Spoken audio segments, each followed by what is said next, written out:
सम्माननीय बुजुर्ग नौजवान साथी, हमारी माँ बहनें भी आई हुई हैं आज के इस कार्यक्रम में, हमारे मीडिया बंधु, सुरक्षाकर्मी भाई और बहनें, उपस्थित सभी लोगों को मैं इतना ही कहना चाहती हूं कि अपना दल आपका ही लगाया हुआ पौधा है। आप सब ने इसको सींचा है, इसको पाला है, इसको पोसा है और आप जैसे साथी का त्याग, आपकी तपस्या, आपका स्नेह, आपका आशीर्वाद है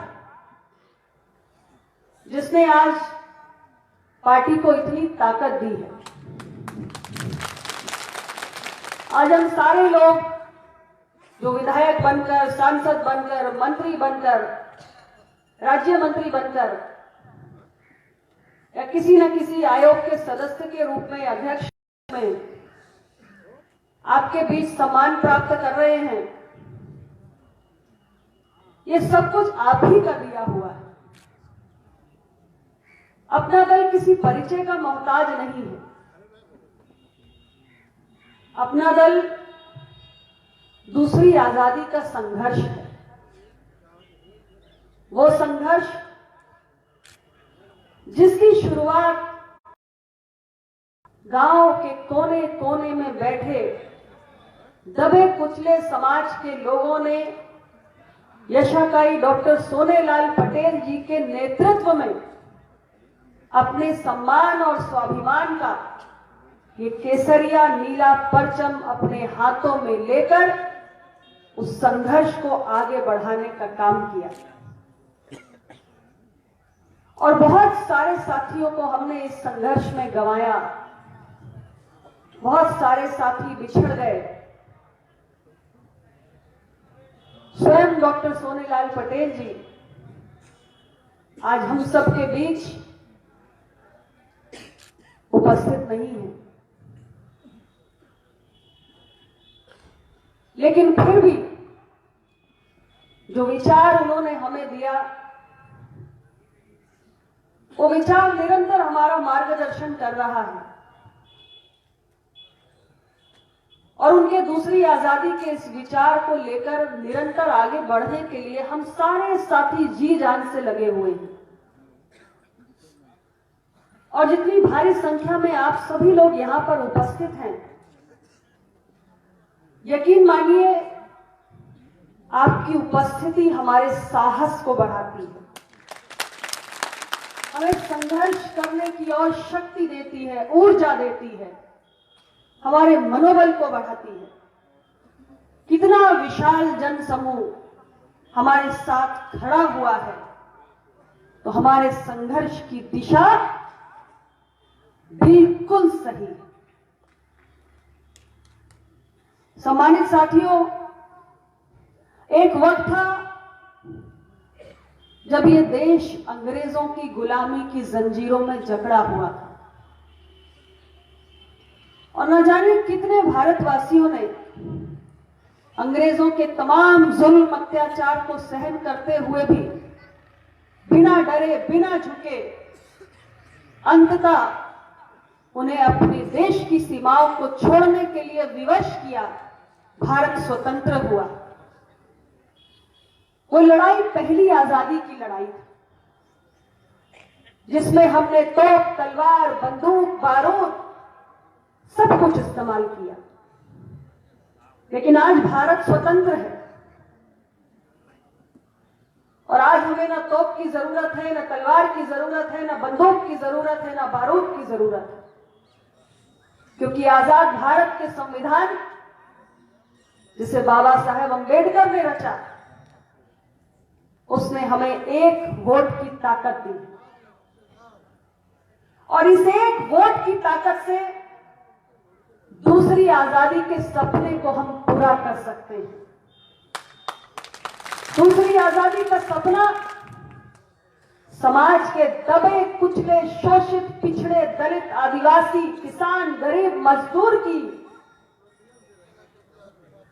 देश के संसाधनों में, देश की पूरी व्यवस्था में सम्मान पूर्वक भागीदारी का सपना है। और अपना दल का यह मानना है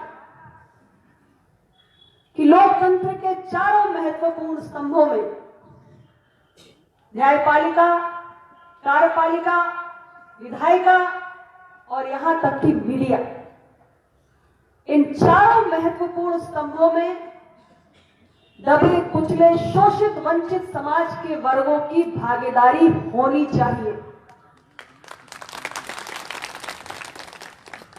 अगर आप न्यायपालिका में नहीं हैं तो आप कमजोर हैं। अगर आप मीडिया में नहीं हैं तो भी आप कमजोर हैं। अगर राज्य की विधानसभाओं में, देश के सदनों में आप नहीं हैं तो भी आप कमजोर हैं।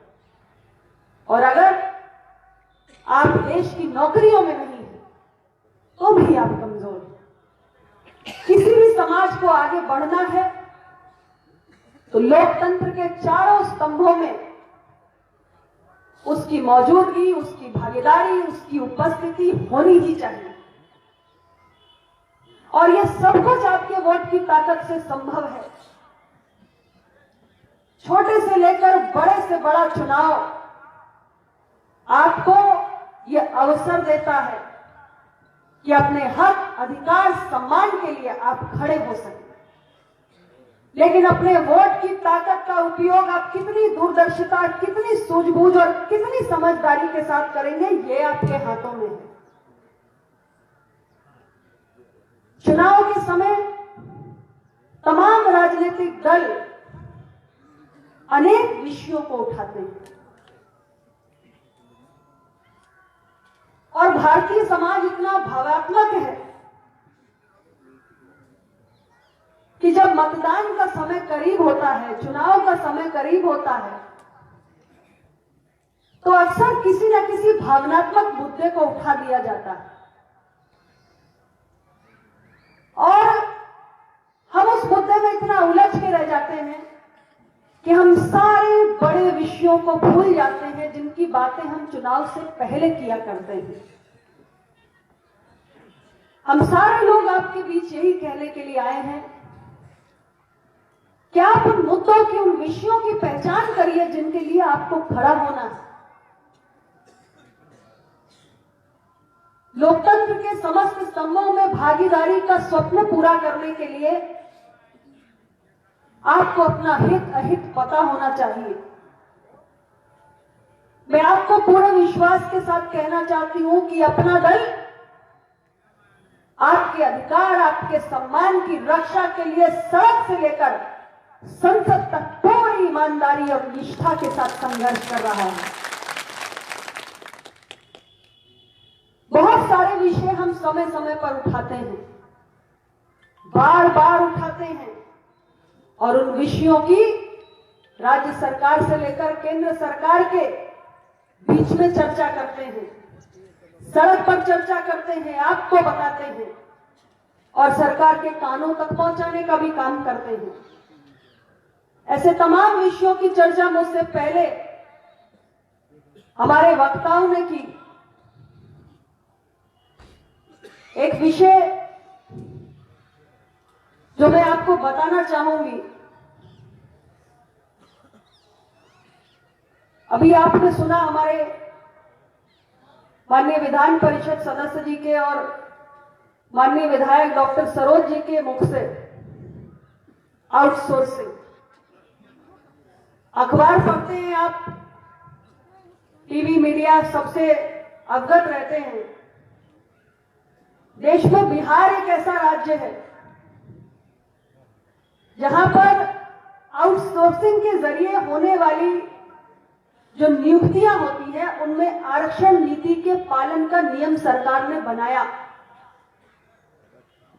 क्योंकि आज छोटे मोटे पदों की जो नियुक्तियां होती हैं उनको आउटसोर्सिंग के जरिए, प्राइवेट एजेंसीज के जरिए हम करते हैं। एक लैब टेक्नीशियन रखना है, एक ड्राइवर रखना है, एक चपरासी रखना है, कोई भी छोटा मोटा इस तरीके का हमें कर्मचारी चाहिए तो हम प्राइवेट एजेंसीज के माध्यम से नियुक्तियां कर लेते हैं।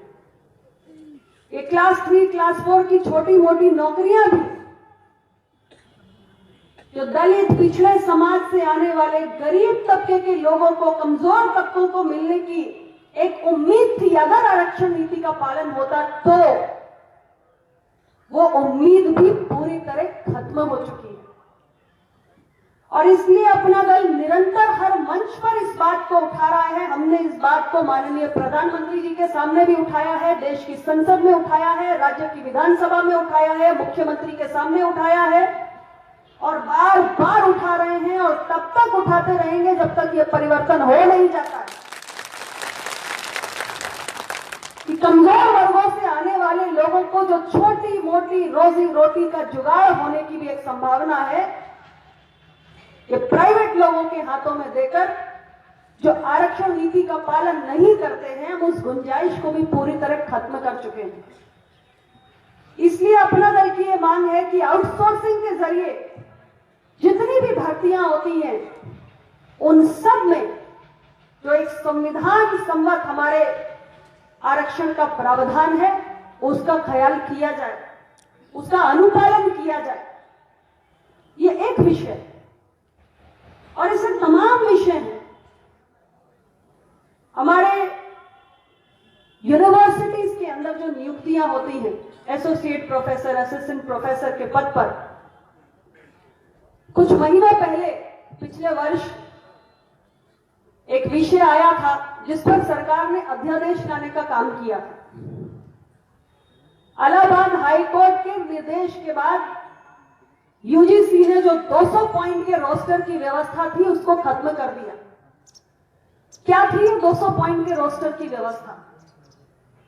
200 पॉइंट के रोस्टर की व्यवस्था के अंतर्गत पूरे यूनिवर्सिटी को, पूरे विश्वविद्यालय को एक इकाई के रूप में माना जाता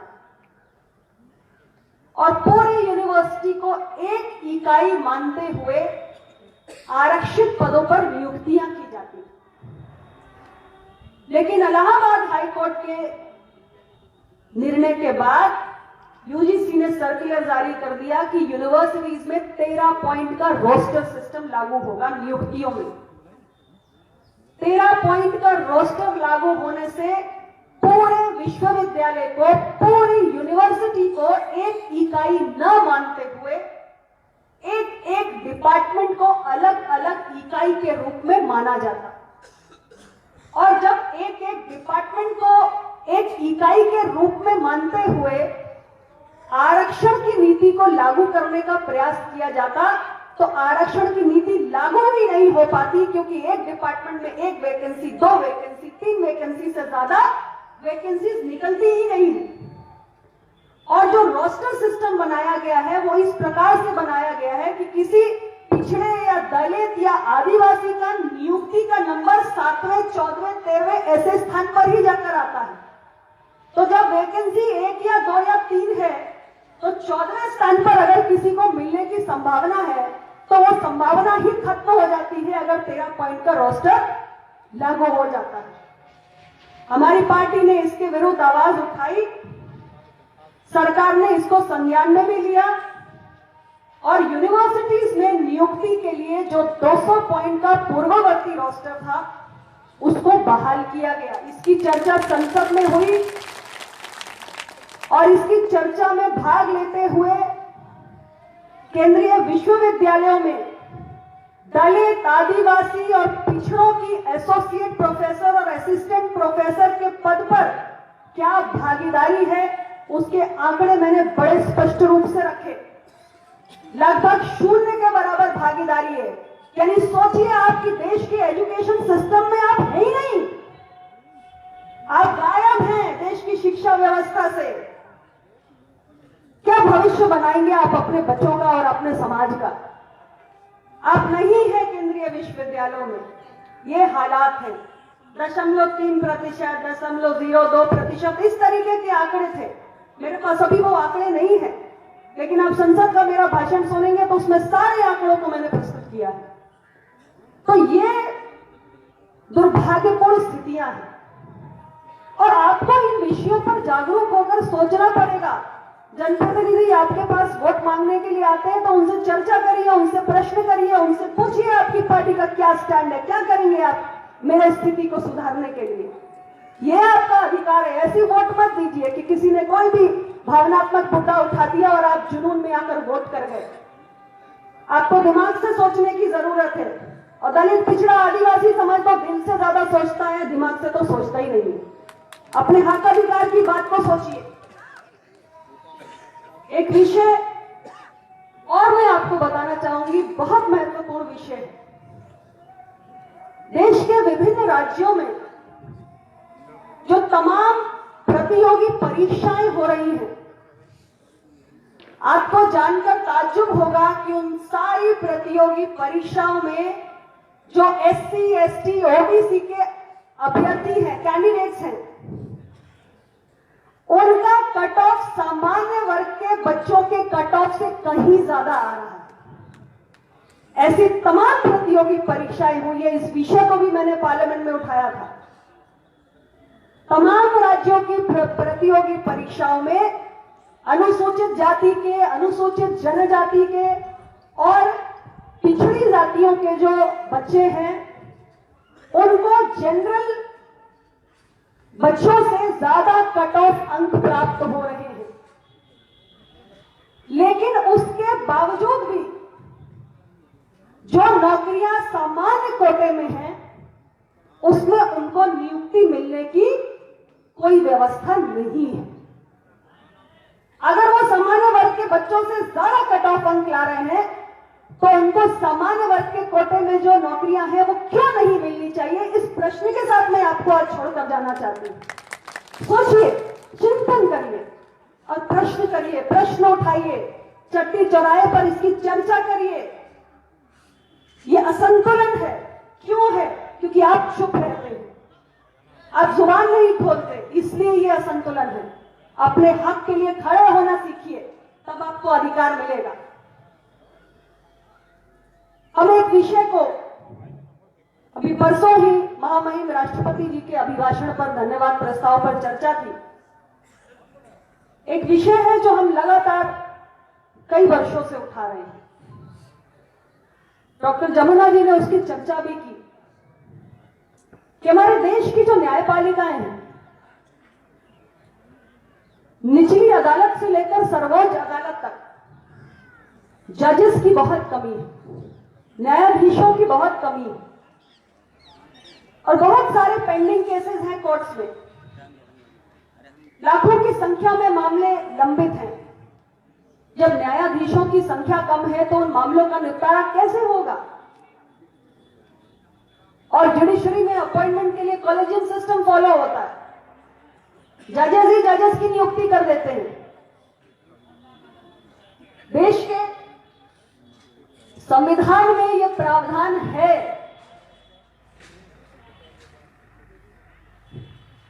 कि ऑल इंडिया जुडिशियल सर्विसेज का गठन सरकार चाहे तो कर सकती है। भारतीय न्यायिक सेवा का गठन हो जाने से समाज के हर वर्ग के लोगों को न्यायपालिकाओं में भागीदारी मिल सकने की संभावना है।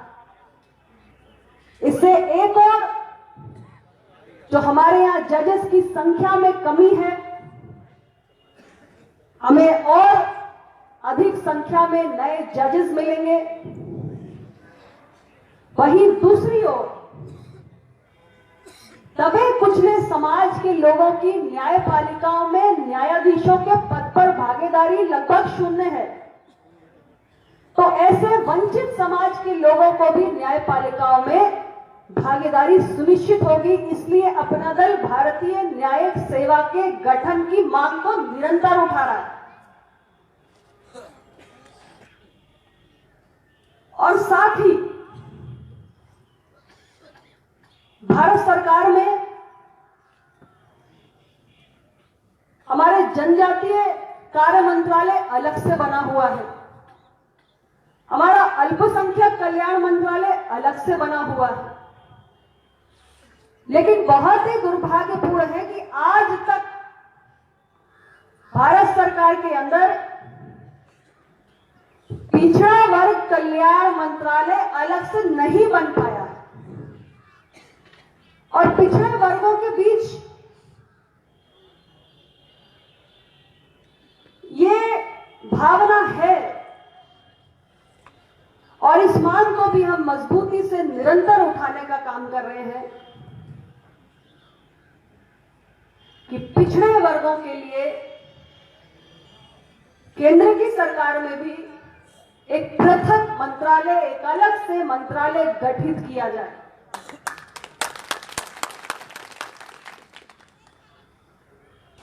विषय बहुत सारे हैं। 1931 में देश में जनगणना हुई थी, जातीय जनगणना हुई थी। अंग्रेजों का समय था, आजादी से पूर्व की बात है। उसके बाद से देश में जातीय जनगणना नहीं हुई।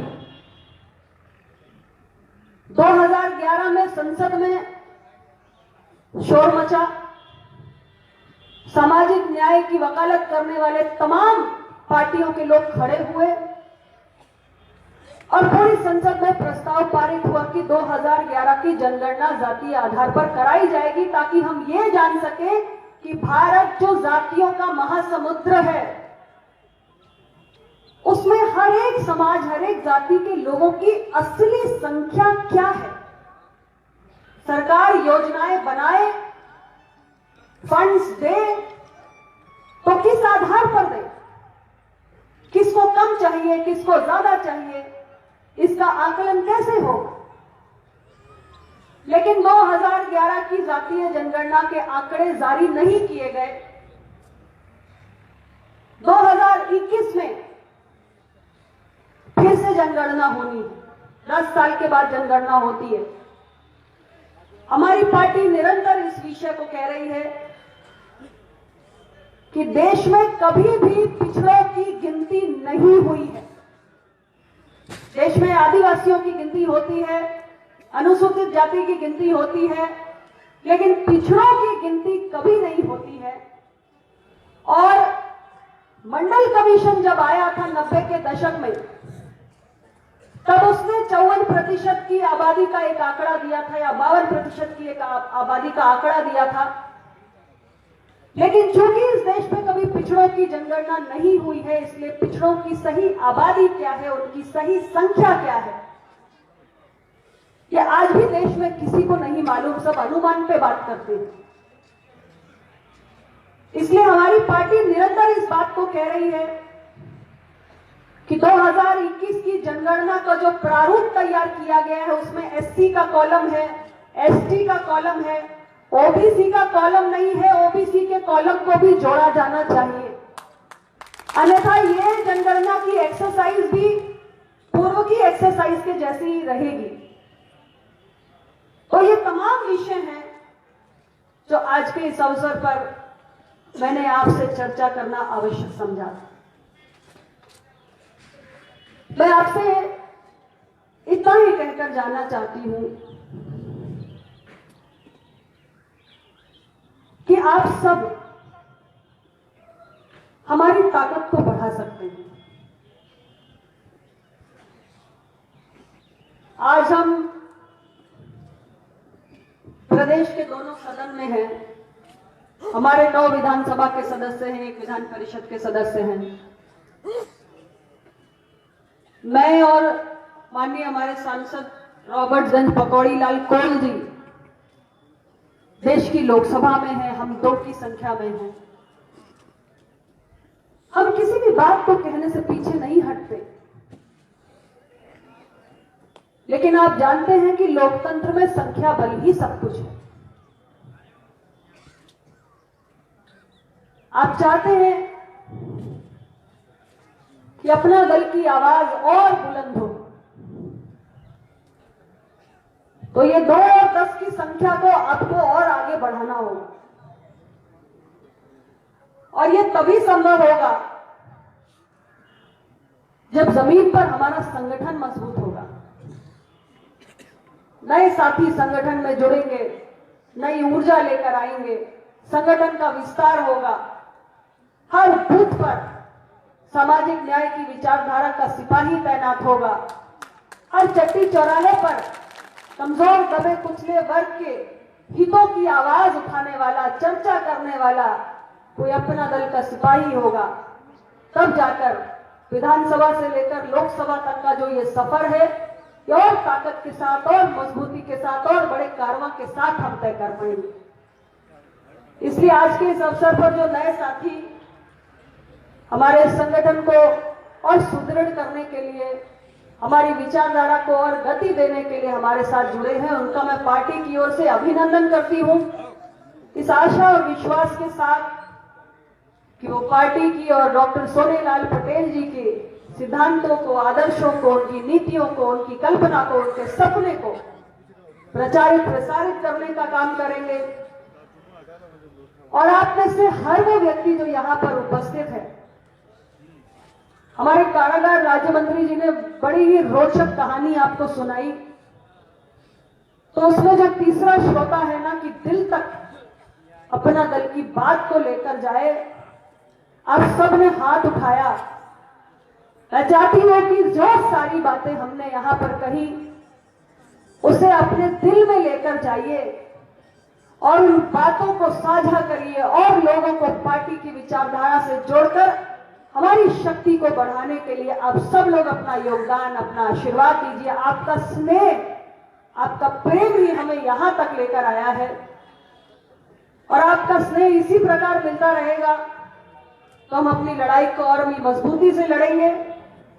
और यशाकाई डॉक्टर सोनेलाल पटेल जी जिस कार्य को अधूरा छोड़कर हम सबको यूं ही छोड़कर चले गए हैं, उस कार्य को मंजिल तक पहुंचाएंगे, अंजाम तक पहुंचाएंगे। इतना ही कहते हुए आप सबका इतनी बड़ी संख्या में यहाँ पर उपस्थित रहने के लिए, और पीछे तो मैं देख रही थी निरंतर बहुत धूप भी लग रही थी, फिर भी आप सब बैठे हुए थे। एक मेरे साथी बुलबुल जी आगे बैठे हुए हैं, बोले कमेरा समाज है, धूप में बैठेगा। तो मैं इतना ही कहना चाहती हूँ कि आप सबका स्नेह है कि आप कष्ट सहन करके भी घंटों से यहाँ पर बैठे हुए हैं। इसके लिए आपको बारंबार प्रणाम करती हूँ, शीश झुकाकर नमन करती हूँ। आपका प्यार, आपका साथ ऐसे ही मिलता रहे। इन्हीं शब्दों के साथ नमो बुद्धाय, जय सरदार, जय भीम, जय अपना दल।